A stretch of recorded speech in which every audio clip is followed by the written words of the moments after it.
to do today is just talk a little bit about, sorry, it's unclear to me what button to, nope. To talk a little bit about the issues and why this has become something that finally is getting attention. We have known in Indian country about this for a long time. The violence that Native women and girls experience really around the country, both in urban settings and in tribal communities, is off the charts. So 80% of Native women will experience physical or sexual violence in their lifetime. So think about the odds of that, 80%. So I have a 10-year-old daughter. One of the things that terrifies me, those odds are off the chart, right? And the only thing you want as a mother is to be able to protect your child from harm. So on top of that, the majority of Native women experience violence at the hands of non-Natives. And what we have in this country is a perfect storm. So we exist thanks to a court case, which I know that Sarah will talk more about later, Oliphant. It took away tribal jurisdiction for tribes to prosecute non-Natives. And what it did is it created a jurisdictional nightmare. Because what happens is that tribes are dependent on the federal government to prosecute. And due to shortages of resources, oftentimes perpetrators do not get prosecuted. And so what we know is that perpetrators are coming to our communities and preying on our women. So this is not an issue, right? And it's really important, and I'm going to talk a little bit about helping you to get in the mindset of what people think about Native people, like what those popular representations are that are out there, because that's some of what you're going to come across today. This is not an issue about Native women not taking care of themselves, like being in vulnerable spaces. We're vulnerable just by existing. And so this is an issue where what other teenage girls do, our girls can't do. What normal adults do has different consequences for us. And so when we think about the importance of this issue, it's really important to know that we need to give tribes back jurisdiction. And the reason we need to fight for this jurisdiction is because it is the only way that we can begin to protect our women. And so the federal government, as I mentioned, does not prosecute a large number of these cases. VAWA 2013 gave us the right to prosecute non-Natives in limited cases. Things like domestic violence, rape, child sexual abuse.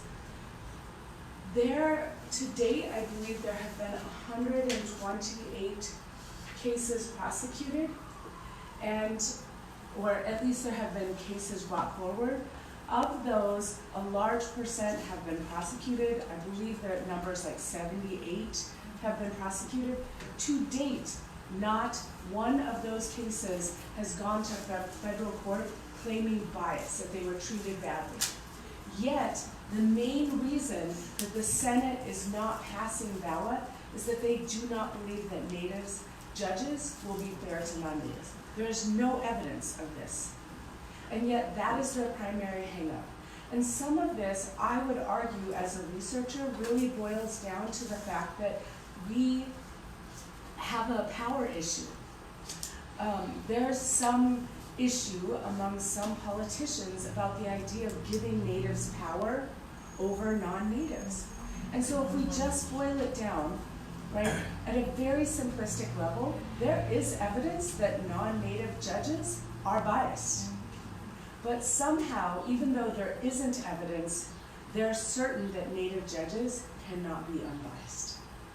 And so as we go today, part of what we are arguing for is both a psychological piece in terms of what does it mean for Native women, Native families, tribal communities to exist in a space where they're experiencing these high rates of violence. Number two, what does it mean to grow up in a community where your government does not have the right to protect you. Because these are the psychological spaces we are discussing. This is what's important. Moreover, to understand bias against Native people, and I'm going to spend a little time unpacking these issues, you have to get into the mindset of how historically Native people have been treated, and how the American identity and protecting that identity has been about creating an image of Natives that people want to see, not who we are. And our demand today is that we need Native people to be seen for who we are. Because when you see us for who we are, you see that we are competent and smart, we are creative, we are creating business, governments, judicial systems, schools, revitalizing language. I mean, tribes in this country are leveraging change every day, and when we don't acknowledge that contemporary change, we do exactly what's happening today. We make Native people invisible, and we make them prey for violence, discrimination, bias. So our field has a lot to say about these issues. This is not a stretch for us. So going forward, what I really want to do is just spend a little bit of time talking about some of these dominant representations, so that when you're talking to people, you have that opportunity to hear and think about, what is this person really saying? And when we can really put that in its proper perspective, it gives us the opportunity to also push back, okay? Maybe respectfully? Okay, respectfully. But, I mean, it's really important to acknowledge that some of these representations are outrageous. Okay, so the three dominant representations when we look at the media, education, are romantic, and non-natives often claim these representations to be positive. The psychology literature does not show them to be positive. Negative stereotypes, and then this idea of the vanished native, right? The vanishing, this is sort of that image of the Trail of Tears Indian, whose head is, he's sitting on the horse stick, his head is down. I mean, it's as though we died and we're sort of going off in the sunset to disappear. Okay? We need to be able to address all of these issues. So Joe Trimble, who's actually the first Native social psychologist, he didn't stay in the field of social psychology, but works very much in psychology. And I think for those of us Native people who know him, he's someone we admire greatly. So he said, for many non-Indians, an Indian must resemble a historical image, one frozen in the past and in historical archives, the noble, proud warrior dancing about and worshiping nature's mysteries. So imagine the picture of this, right? This romanticized image gets carried out in a variety of ways.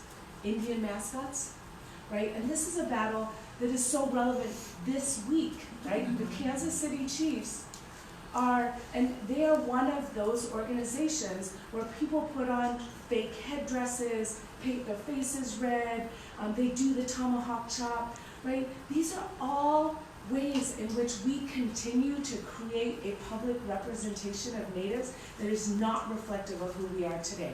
But it allows people to mock our people, to mock our identity. And what you hear is, through all of these things, people will say, oh, but we're honoring Native people. You cannot play with our identity and call it honoring. And what you'll hear from people is, Native people have more important issues to deal with. We do. But the truth is, every one of those issues centers around identity. Suicide, it's an issue of identity. Health disparities, they're tied to identity. Even health crises, obesity, heart disease, diabetes, it all gets tied back to well-being. So understanding the importance of how Native people loom large in America's collective imagination, but then who does that benefit? And the truth is, all of these things, Columbus Day, the story told on Columbus Day is designed to benefit Americans, not Native people. It's not the real story, it's not the true story. Thanksgiving, Truthsgiving. Thanksgiving is a hoax. It's literally designed to make Americans feel good about it. My family, we do not celebrate this holiday. I cannot, in good faith, have my children eat what we call the turkey of death. In large part because, right, I mean, literally, the image of that is actually, it was really, Thanksgiving was about feasts celebrating the death of large numbers of Native people. And so when we put these in perspective, what we're really talking about are images, and these are the same images that politicians in Washington hold about our people. And these images dehumanize us because they make us not contemporary, not smart, not competent, and we are all of those things. Right? Disney's Pocahontas, excellent example. Right? Many people argued that it was a positive representation. Research does not support that. This Mascot issue has been going on forever, and many states have gotten on board.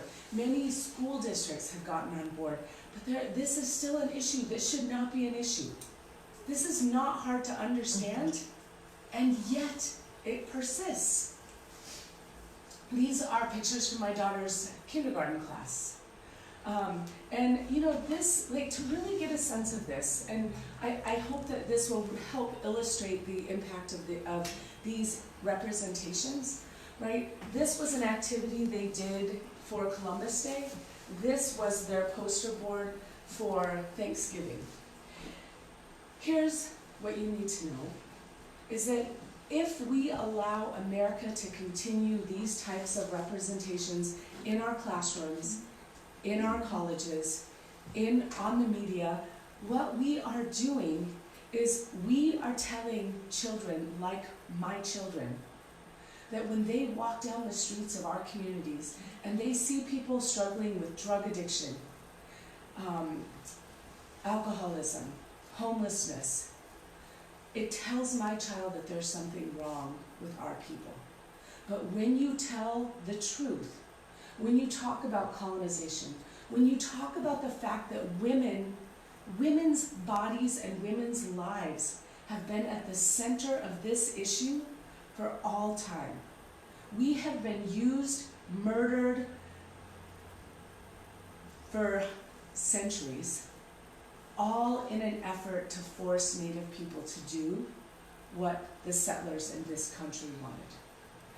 And so my child needs to know that those people are struggling for a reason, that our family struggles for a reason. And though many of us are doing well, and many of us are contributing members of our communities and of society, and our communities are making a difference, that we still have work to do.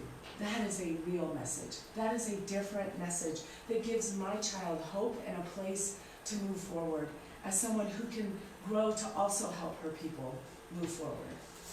So psychology research shows across all of these types of images that they are harmful to Native students, Native children, they lower self-esteem, they decrease community worth, they undermine achievement-related aspirations, right? But they also, I think I lost. Oh no, that's sorry. Right? But they're also commonly used. So we've been doing some national studies really looking at the extent to which these representations, so these are asking, we have 4,600 college students across 12 universities. The percent who report that they regularly use one or more products with Native American logos or mascots, right? Almost all college students reported that. Follow or did follow a team with a Native American mascot. Use expressions evoking Native Americans in the past. But these are things like, you know, I mean, this happens so often. Let's get together and have a powwow. Mm-hmm. Hey, Chief, let's right? This happens to Native people all the time, but people use it, the totem pole expression, and don't really think about the fact that the way that they're using them are not correct. Played cowboy and Indians as a child. I mean, in many kindergarten classrooms, they play it every Thanksgiving. All right, the next dominant representations are negative stereotypes. So some of the most commonly known stereotypes about Native people, we have below 60% graduation rate, we have the highest suicide rates for any ethnic group, and it has increased by 65% in the last decade.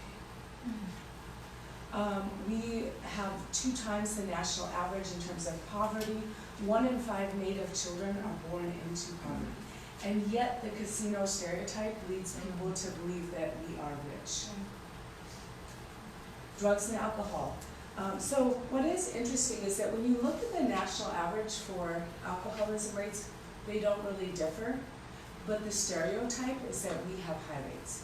That probably was more true back in the 60s and 70s, pre-Self-Determination Act, but once we had the ability to control our own governments and our own communities, which we weren't allowed to do, we were wards of the state for a long time, including in my lifetime, we were still considered wards of the state, so we were seen as fully adult, right? And we weren't allowed to have full control over our community. Giving us self-determination has changed our communities in immense ways. So again, another argument for why we should give tribes jurisdiction.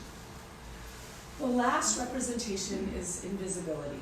And so this is the image I was talking about, right? It's a very popular artist image, but it also sets the larger auspice for how America thinks about us. It's like Wild West out there. It's not, but that's what people think. And I know, as someone who's traveled the country a lot, this Wild West image, people have asked me so many times questions that are in many ways outlandish. So did you have to buy new clothes to go to college? I didn't know Native people went to college. How did you find out you got into college? And what they're really saying is, you couldn't have gotten mail. So, and you know, I used to make up stories about, you know, oh, we have a person that lives out by the freeway and they just send smoke signals and we get this, right? But then that's just contributing to the imagery. So I don't do that. But when I was a kid, it used to make me really angry, right? But that anger is also psychological. It's a feeling of not belonging that's created by non-natives. And so these are the ideas that people have that we have to push back against. So some of the data shows, in terms of the media, contemporary representations of natives as contemporary people, somewhere between not at all and 0.4, right? So 0.4% of media representations include native people. Over 95% of images returned for the terms Native American and American Indian are antiquated, largely Edward Curtis.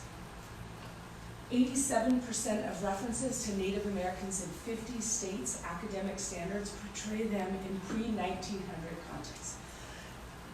So what's important here is to know, one, we're rarely represented in Common Core standards, but when we are, we're represented largely in historical context, right? It's contributing to these issues. And talking about our own field, right? Less than 0.5% of publications in Psych Info on prejudice, stigma, intergroup relations, and stereotyping explicitly mention Native Americans. And only 0.2% include Native American participants. Right, and you can probably guess the people who have contributed to most of those articles. So what it all boils down to is people know very little about Native Americans. This is true on the Hill. If the politician is in a state that has a large Native population, they're going to know more than if they aren't forced to interact with natives. But we've done studies where we've looked at knowledge, right? When you look here, so the first study we did a multiple choice test. Frankly, college students would have done better if they'd flipped a coin. right? We even shifted this to, oops, sorry. We shifted this to true, false, and it didn't improve the rates. Like, it's still the case, and it's in large part because people's responses were based on false information. And so they were giving the false, the incorrect answer, rather than the truth. And so to kind of summarize this, right, we also know that one of the issues of invisibility is that a lot of people don't have Native friends. And so contact has different implications in American society. But we also see some different patterns in terms of contact. But these are the percent who do not have a Native American as a close friend, close family, an acquaintance. They don't have a Native American who knows me by name, right? So we're really talking about some of this is because of where Native people reside.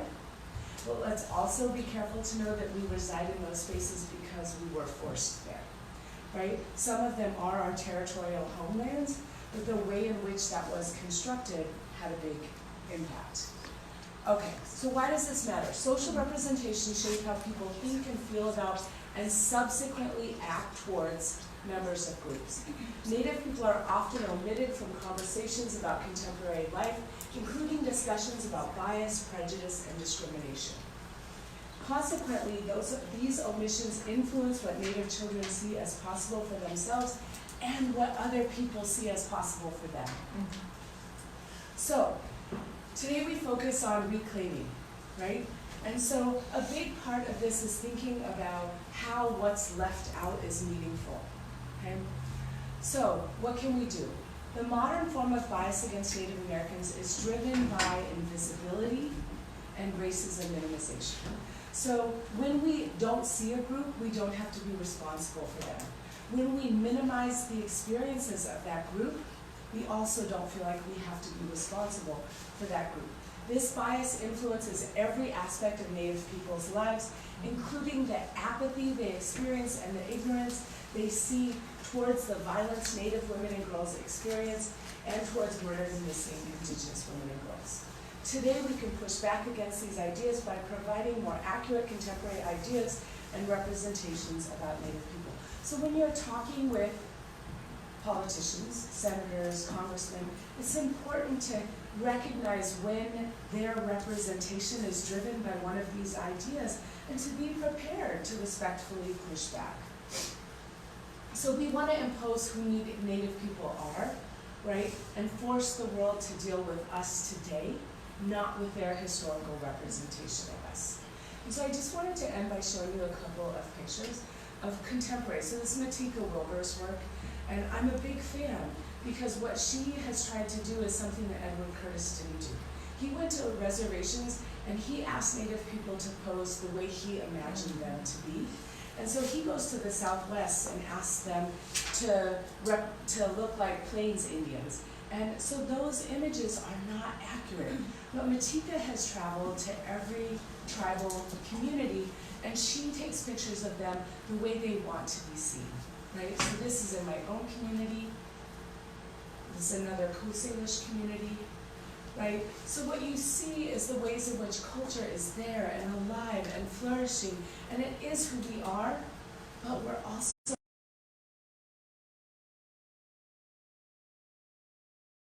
Native people and communities have begun to leverage this change. It's an important point for you to take to the Hill. It's important to know because it is a point many people don't know. 93% of federally and state recognized tribes have tribal judicial systems. So we are set up and prepared to have jurisdiction, right? We hire lawyers and judges who go to the same schools that lawyers and judges in American judicial systems go to. I have Native lawyer friends from Stanford, from Duke, from Harvard, right? We're not creating some little Native university out there where we're just handing out judge cards. It doesn't work that way. The Indian Child Welfare Act passage gave license to tribes nationwide to build foster care systems that best meet the needs of tribal communities. There is a institute out there, there's a company that has been attacking Indian Child Welfare Act, but the Casey Foundation studied tribal Indian Child Welfare Acts and determined them to be the gold standard. There's huge variation, but we can do things that state foster care systems can't. Yes, children have died in tribal communities in foster care. Children die all the time in state foster care systems. So, you know, we would aspire to never have a child die, but what we can give our children is who they are connected to. We can keep them connected to both their culture and to their family, their extended family, in ways that state foster care cannot. The Violence Against Women's Act gave tribes the legal ability to charge non-natives for committing violence against Native women and children, right? Numerous tribes have developed their own school systems, including the revitalization of tribal languages and customs. And just to come back to this, the 2013 VAWA Act is remembering the fact that we have prosecuted. And there's no evidence of bias in how we have prosecuted. And I just want to leave you with some images, right? We are scientists. We are politicians.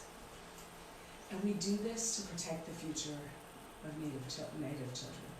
And so these are my children. I do this every day for my kids, to grow up in a world where they can feel safe, where they know that their own people can protect them, and because they deserve the same protection as any child in this country. So we've talked about this as I've gone through, but I just want to remind you, right? Psychological effects of violence on Native women, girls, families, and communities. Our psychology has studied the effects of violence. We know a lot about that. There's no reason that violence here is different. What we do know is different is that violence is intergenerational, right? So what we're seeing is that we are having to live the effects of our mother's violence, or our father, the violence that our father has experienced. That gets carried into our families and into our communities. Addressing the invisibility and the racism minimization that is driving America's lack of knowledge about the issues, and more importantly, the lack of endorsement for policies that can impact tribal communities. And this is work, I actually brought Jamie and Julissa here today because we have been working on studies on murdered, missing Indigenous women and girls.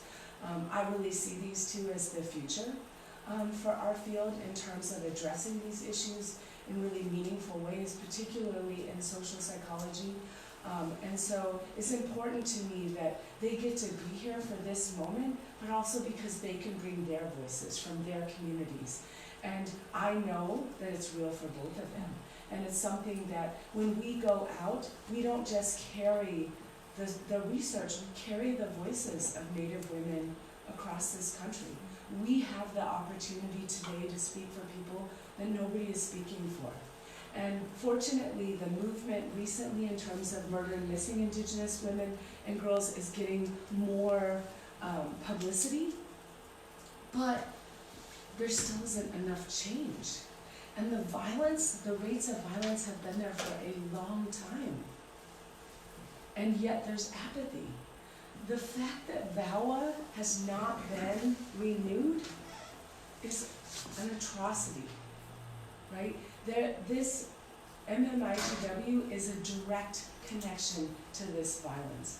But the domestic violence, the violence against women, is all a direct result of the lack of enforcement in our communities.